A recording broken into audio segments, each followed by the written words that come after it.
Hello guys, सुनी राठौर के morning के मिनी ब्लॉग में आपका स्वागत है। मैं स्वस्थ हूँ, मस्त हूँ, खुश हूँ। अभी बजे 11:05 और मेरी पूजा हो गई है। मेरे कहते हैं पूजा हो गई है, मशीन लगा रखी है, कपड़े धो रहे। एक राउंड हो गया, एक राउंड के कपड़े मैंने तार पे डाल दिए। और जो मैं इतने दिनों से कहते हैं कि ब्लॉग नहीं बना पा रही थी, उसका मुख्य कारण यही था कि कहते हैं कि एक मेरे को बीच में कहीं कहीं रिलेटिव्स के यहाँ जाना पड़ा था, और कई जगह ऐसी होती है जहाँ हम ब्लॉग नहीं बना सकते।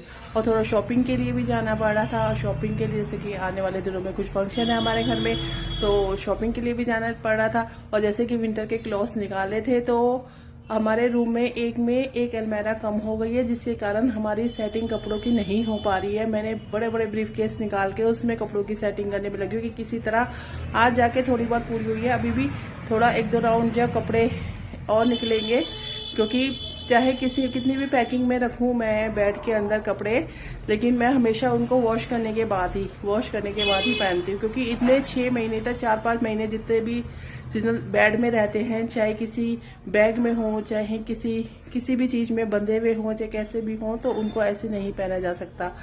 तो चाहे सूटकेस में भी हो तो भी नहीं पहने जाते, क्योंकि कई तो बाहर के ब्रीफ केस में भी हैं, लेकिन उनको भी मैं वॉश करके ही पहनती हूँ। तो इस कारण मैं बहुत ही ज्यादा बिजी रही हूँ। आज जाके मेरे थोड़े काम निपटने शुरू हुए। बहुत मुश्किल काम है कपड़ों की सेटिंग करना। वो दिखाई देती हूँ, ये पूरी की पूरी तार कपड़ों से सारा का सारा घर मेरा धोबी घाट बना हुआ है। ये आज नहीं है तो आज इतने दिनों के बाद की बात है।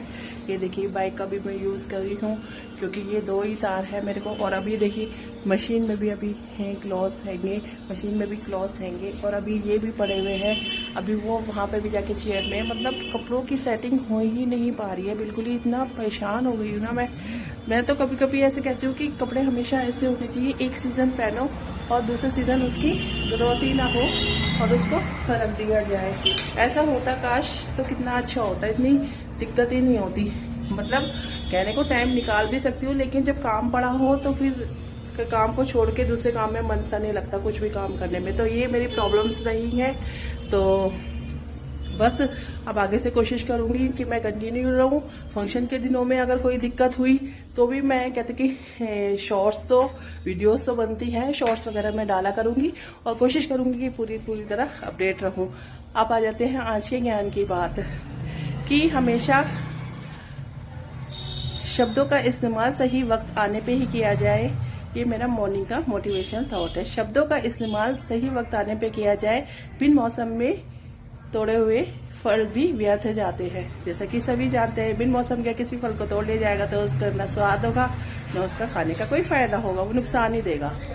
जैसे कि सारी बात हो गई है, अब बात आती है साईनाथ महाराज जी के शुक्राने की और अपने देवी देवताओं की भी स्तुति करने की।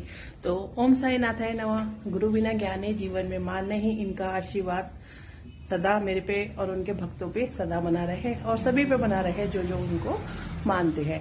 और जैसे कि आज गणपति जी का दिन है, शिव पार्वती पुत्र गणपति जी का दिन है, तो ओम गण गणपते नमः। इसी के साथ मैं आज का ब्लॉग पूर्ण करती हूँ। कोशिश करूंगी शाम के ब्लॉग में भी किसी भजन के साथ आपके सामने प्रस्तुत हूँ। बाकी मेरे शिव पुराण के रुद्र संहिता के अध्याय चल रहे हैं, जो 6ठा अध्याय शाम को मैं लेकर आपके सामने उपस्थित होंगी।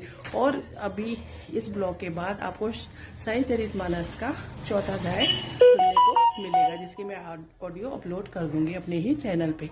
तो have a nice day, tata bye bye.